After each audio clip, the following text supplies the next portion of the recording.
Estamos presentando Naturalmente Conectados. Invita Jardín Botánico Nacional de Viña del Mar.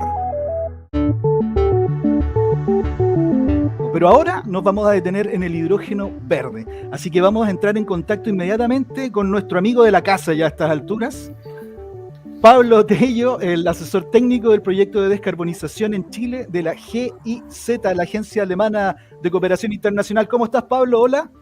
Hola chicos, ¿cómo están? Hola, hola. ¿Me escuchan bien? Sí, por supuesto, gusto de tenerte de vuelta acá en el programa. Sí. No, el gusto es mío. Yo feliz de estar con ustedes y estar conversando. La verdad que la vez pasada se me hizo súper corto y creo que a todos se nos hizo corto. No, voy a ser corto porque tenemos mucho que hablar. Sí, no, el técnico me estuvo diciendo ahí, sí. No sé, Pablo, si alcanzaste a escuchar hace un rato que nosotros mencionábamos lo que han sido los discursos presidenciales, tanto acá en Valparaíso como lo que ha hecho en Estados Unidos el presidente Boric. Lo menciono a él porque él es el cabeza del Estado finalmente y ahí donde está el gran motor de los cambios que hay que hacer, aparte de lo que tenemos que hacer todos nosotros. ¿Qué te parece que haya mencionado tantas veces hidrógeno verde? Es decir, ahí hay una política interesante que se está trabajando ya. Sí, absolutamente cierto lo que dices tú, Denis. O sea, pero yo creo que para este tipo de política en que los proyectos, cuando uno hace los proyectos de inversión son de largo plazo, uno necesita políticas de Estado, o sea, estables, valga la redundancia un poco, de que asegure que las inversiones o las empresas cuando van a hacer una inversión dicen, ok, a mí no me van a cambiar las reglas del juego o me las van a mejorar. Claro. Va a tener mayor claridad. Entonces es súper bueno y positivo que en este caso el presidente Boric vuelva a reafirmar que se va a trabajar en temas de hidrógeno. Sin ir más lejos, habrán visto en las noticias, Corfo firmó los contratos de entrega de subsidios hace unas 2 semanas más o menos. Eso ya había sido adjudicado, pero faltaba la firma, por así decirlo, del cheque. Entonces, eso es sumamente importante que se vayan concretando desde la política pública o desde el discurso, se vaya concretando en alguna bajada más concreta. Y así los proyectos también puedan empezar a empujarse. Entonces, esto viene a reafirmar un poco la importancia del hidrógeno verde como desarrollo económico del país. Viene a ver también hay una frase, estuve revisando un poco el discurso del presidente, y si se dan cuenta hay una frase particular en que dice, esto tiene que ser con las comunidades. Entonces, eso es sumamente importante también, porque estamos hablando de proyectos, hasta el minuto, lo que más se ha anunciado son proyectos grandes, son proyectos de escalas que en general no imaginamos en nuestro país. Nuestro país tiene, por ejemplo, te lo voy a poner el ejemplo después. Perfecto. Sí. Pero para poder cerrar, imaginemos, el país tiene una capacidad instalada cerca de 24 gigas de potencia en total, o sea, todas las centrales, todos los fotovoltaicos, eólicos, carboneras, gas, biomasa y las hidro. Y acá estamos hablando de proyectos que algunos son de 1 giga, otros que son de 10 gigas, o sea, estamos hablando de valores sumamente grandes y considerables, que entonces tiene que empezar a haber un equilibrio de cómo el país también se va a beneficiar de dicha situación. Entonces yo creo que ahí está el desafío siguiente, ¿no? Cómo como país nos beneficiamos de este desarrollo industrial o desarrollo energético que se viene. Así es. Marcelo. Oye, Pablo, una consulta. El hidrógeno verde, por todo lo que tú ya nos conversaste la vez anterior, nos abre a una etapa de desarrollo que nos permite, valga la redundancia también, es decir, un desarrollo mucho más rápido en cuanto a industria, a beneficios al país, a la población en general. Desde tu perspectiva, y supongo yo que estás en contacto con actores relevantes del mundo de la producción de hidrógeno verde, ¿cómo están viendo hoy día ese futuro? No solo, primero como antecedente que hoy día desde el mismo presidente esté diciendo que se le va a hincar el diente a esto, pero ¿cómo se ve en el futuro esto? ¿Entiendes? Porque aquí vienen cambios sustantivos, es decir, si se genera esa cantidad de energía, ¿ya? Eso permite también el desarrollo de varias áreas productivas, ¿no es cierto? Sí, súper interesante la pregunta, Marcelo, porque en mi paso por Corfo, yo trabajé en Corfo como 7 años en desarrollo, justamente en ver cómo potenciar el sector, en ese caso el sector solar como un subsector económico, ¿no? Como aprovechar justamente lo que estás mencionando tú, o sea, decir, ok, no seamos solamente generadores de energía, sino que cómo se arma el ecosistema alrededor de los proyectos, hay hubs, uno podría decir, lugares en que hay más proyectos, y cómo se benefician las empresas, las pymes o las empresas ya más grandes en Chile. Mira, yo creo que hay varias perspectivas. Una perspectiva es que en la medida que uno genera energía solar o energía más barata, las mismas empresas o se autoproduce, las mismas empresas empiezan a ver sus beneficios en reducción de sus costos operacionales. Eso yo creo que es algo trascendental y que deberíamos apuntar mucho en esa línea de pensamiento. Hoy en día ya hay hartas empresas que están ofreciendo modelos en que uno no necesariamente tiene que hacer la inversión, sino que paga un poco menos de lo que le paga a la distribuidora, por así decirlo. Y esta empresa tercera te instala paneles y es como ella te entrega la energía. Esos son los modelos generalmente conocidos como ESCO. Entonces, y se están fortaleciendo mucho. Eso gracias también a la reducción de costos. Pero por el otro lado está todo lo que tiene que ver con las empresas que son contratadas para hacer los proyectos. Y ahí nosotros ya creo que el año antepasado hicimos un estudio justamente porque queríamos, en la discusión de la estrategia de hidrógeno verde de Chile, nos preguntaron, oye, ¿cuántas empresas y empleos se pueden producir debido a este potencial? Entonces nosotros nos pusimos a indagar, a buscar factores, a relacionar empresas, empleos con los proyectos de hidrógeno. Entonces, que lo primero que necesitábamos saber era saber más o menos cómo iba a ser la proyección. Entonces, la proyección, pensando solo que Chile cumpla sus compromisos de reducción de emisiones, la NDC, a todo esto Chile es quizás el único país que en sus compromisos tiene vinculado el hidrógeno. Dice que un 21% de sus emisiones van a ser reducidas debido a proyectos de hidrógeno. Entonces, con ese valor nosotros dijimos, ok, ¿cuántos empleos se generan? Y el resultado principal que uno puede pensar es que la RNC, o sea, la cantidad de empleos, el 80% de la cantidad de empleos se debe a los proyectos de energía y el 20% a los proyectos de hidrógeno propiamente tal. O sea que si uno está pensando después hace un pensamiento siguiente y dice, ¿a dónde tengo que hincarle el diente? No hay que dejar de ver los proyectos de energía, ¿no? Y obviamente que es un espacio para todos los desarrolladores, para todos los inversionistas en energía, tremendo. Oye, También, un par de preguntitas. Sí. Lo primero, seguramente deben haber algunos auditores que no saben mucho del hidrógeno verde. Sería bueno, en un resumen cortito, explicar en qué consiste, cómo llegamos a tener esa fuente de hidrógeno. Segundo, me gustaría saber si Chile tiene ventajas comparativas a otros países en ser un productor de hidrógeno verde, porque yo entiendo que las tiene, pero igual es bueno sincerarlo para que la gente lo maneje.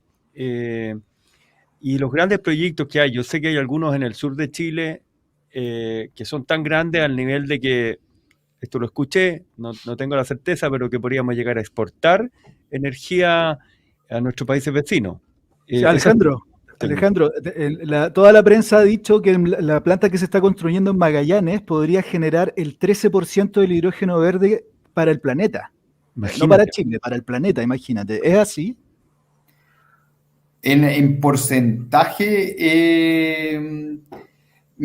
Ahí no tengo ese dato exacto, porque, bueno, es que en Magallanes en este minuto hay una cantidad de desarrollos que están andando en paralelo que probablemente no todos lleguen a su... Porque así es la vida de los proyectos, ¿no? Parten un montón corriendo y de acuerdo a permisos llegan antes uno y después otro. Pero lo que sí... Para responder un poco la primera pregunta, ¿no? ¿Cómo se consigue el hidrógeno verde? Vamos a los orígenes. Eso. Yo podría hacer la contrapregunta a ustedes si se acuerdan de la vez pasada. Pero digámoslo que básicamente el hidrógeno, el hidrógeno, la molécula de hidrógeno no tiene un color verde. O sea, químicamente es incolora. Pero, por así decirlo, se le está atribuyendo un color de acuerdo a cómo se produce, desde con qué fuente energética y con qué fuente eventualmente de combustible se produce. Entonces, en el mundo, el 95-99% del hidrógeno hoy en día se produce con el reformado del gas metano, de CH4, que es el que está en las redes de gas generalmente. Y lo que se está trabajando es cómo se divide la molécula de agua, del H2O. ¿Se acuerdan que les decía? Tenemos que de alguna forma separar esta molécula. Y ¿cómo se hace? Se hace con electricidad. Entonces, si yo esa electricidad la tengo de fuente de energía renovable, le llamamos hidrógeno verde. Si esa electricidad viene de otra fuente de energía, bueno, empieza a cambiar del color. De modo somero. Un buen antecedente sí, es que ayer, por ejemplo, estaba en una reunión y también como esto empieza a ser un poco vago, porque puedes considerar emisiones de CO2, también en la discusión mundial se está hablando de poder asignarle una cantidad de gramos de CO2, o sea, tener una métrica para decir cuánto es más verde o cuánto es menos verde, porque los colores... son bastante marqueteros, pero no te dan una métrica propiamente tal.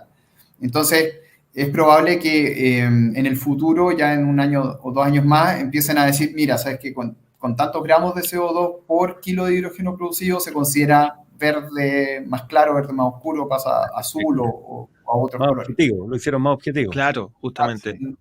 Oye, y esta generación, me acuerdo que lo conversamos la vez anterior, pero como dice Alejandro, es decir, para que el auditor, que no necesariamente escuche el programa anterior, tenga claro, acá es esa fuente renovable que puede ser el viento, puede ser el sol, que son las fuentes de energía renovable, son las que generan la energía, ¿no es cierto? Y van haciendo eso, es decir, tienen que ocupar mucha energía para generar ese hidrógeno, que es el motor o la combustión en este caso.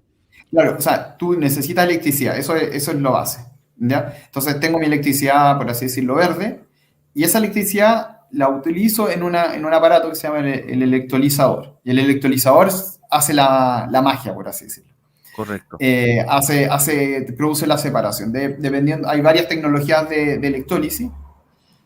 Está la alcalina, que es una tecnología súper antigua, de cerca de 100 años, y que se usa hoy en día en muchos países, en general todos los países la tienen, que se usa en la hidrogenación de las margarinas. Las margarinas necesitan hidrógeno en su proceso de producción. Uno diría, el hidrógeno no se usa mucho en los países. No, sin queriendo, la tenemos. Hay gente que sabe cómo mantener los electrolizadores alcalinos y repararlos. Eso es un conocimiento que está por ahí. Y luego está la tecnología PEM de polímero, que básicamente lo que hace es que en esa tecnología el corazón, que es el stack, se llama el stack, el corazón del electrolizador, es un poco distinto al alcalino. No voy a entrar en detalle porque si no nos vamos a enredar. Y después está la tecnología SOEC, que el stack es una cerámica, es de muchísimo mayor eficiencia, pero no está comercial en este minuto, está en desarrollo. Y por último está la tecnología que es una mezcla de la alcalina y la PEM, que se llama la AEM, que hoy en día está llegando a Chile, son módulos bien pequeños, son como del tamaño de un microondas, bien plug and play, que sirve mayoritariamente en estos minutos para pruebas de laboratorio, pruebas de bajo consumo. Y luego ¿Pablo? tengo ya... ¿Sí? Sí, disculpa, dijimos el otro día que quedaron muchas cosas por hablar porque el tiempo se nos hizo corto. De nuevo, el tiempo se nos hizo corto. Les recuerdo que estamos hablando con Pablo Tello, asesor técnico del proyecto de descarbonización en Chile. Perdona que te interrumpa, lo que pasa es que te tengo que preguntar esto porque a propósito de los usos, hace unos días vimos en los medios que el ministro de Obras Públicas en el aeropuerto de Santiago anunció que el aeropuerto se iba a hidrogenizar, es decir, parece que no lo entendí muy bien, te lo pregunto, no sé si tú lo sabes, si no importa, pero parece que se va a instalar una mini planta en el aeropuerto y que, qué sé yo, todo el tráfico interno iba a usar como combustible hidrógeno, ¿sabes algo de eso? Sí, no, una noticia buenísima. Estoy haciendo indagaciones también, porque resulta que el aeropuerto está controlado actualmente por unas empresas francesas. Sí. Y Vinci, que es una de ellas, ya se había asociado con Air Liquide y con Airbus, la fabricante de aviones. De aviones, claro. Y Airbus, en su línea, ellos tienen una estrategia de hidrógeno así, fuerte para sus aviones. Eso es mundialmente, ya eso ya está. Una vez nos presentaron, es increíble. Entonces eso ya te da un poco las luces de dónde va esto. Y ellos se asociaron el año pasado en Lyon, y ellos ya existía una estructura con el Liquid. El Liquid es una empresa que fabrica gases, que se maneja con hidrógeno, uno de los grandes del hidrógeno actuales, que ya vienen. Entonces, ahora lo que están traspasando es eso al aeropuerto de Santiago, y sumaron a Colbún y a Copec. A Colbún con los conocimientos de desarrollo de proyectos y generación eléctrica, que tiene que ser renovable, obviamente, y Copec con los conocimientos de distribución. Entonces, la idea es que vayan a usar el hidrógeno que se genere, lo van a usar en las aplicaciones locales, no en los aviones, sino que más bien el hidrógeno hace sentido mucho en transporte de carga, en camiones pesados, en las grúas horquilla o las paletas. Perfecto. De hecho, Walmart ya también está ahí con varios casos de uso en grúas horquilla, porque obviamente no genera emisiones de gases de efecto invernadero. Y la gracia del hidrógeno es que cuando tú lo vas a recargar, lo recargas muy rápido. Entonces, si tú necesitas tener una grúa horquilla operando como en el aeropuerto, que no paran de operar, necesitan que llegar con la grúa horquilla o con el camión y cargarlo en 3-5 minutos rápidamente. Oye, Pablo, que ya vamos a tener que cortar. Me están avisando desde el control. Yo también tengo señal del control desde la radio Valparaíso. Tenemos un sonido digital perfecto. Antes que nos vayamos, para que mis compañeros te hagan preguntas en esa línea, hay un proyecto para una planta en Quintero, en nuestra región. ¿Sí? Cierto, sí. Le respondo al tiro a eso, ¿no es cierto? Sí, por favor.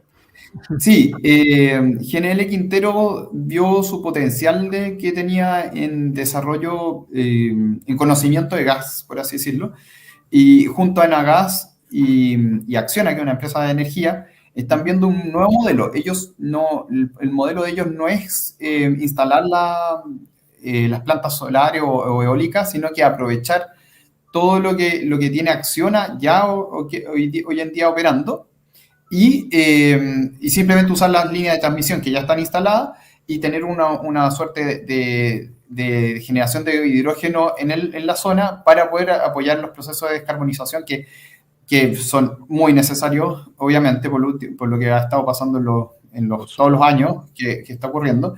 Y de esa forma ellos vender de alguna forma el hidrógeno a estos procesos que son intensivos en emisiones de gases de efecto invernadero. Compañeros, un mensaje cortito al final. Sí, o sea que resumiendo este último tema, GNL tendría producción de hidrógeno verde in situ para suplir la demanda de las empresas que están ahí, que hoy día generan todos estos episodios de contaminación. ¿Ese es un poquito el fin?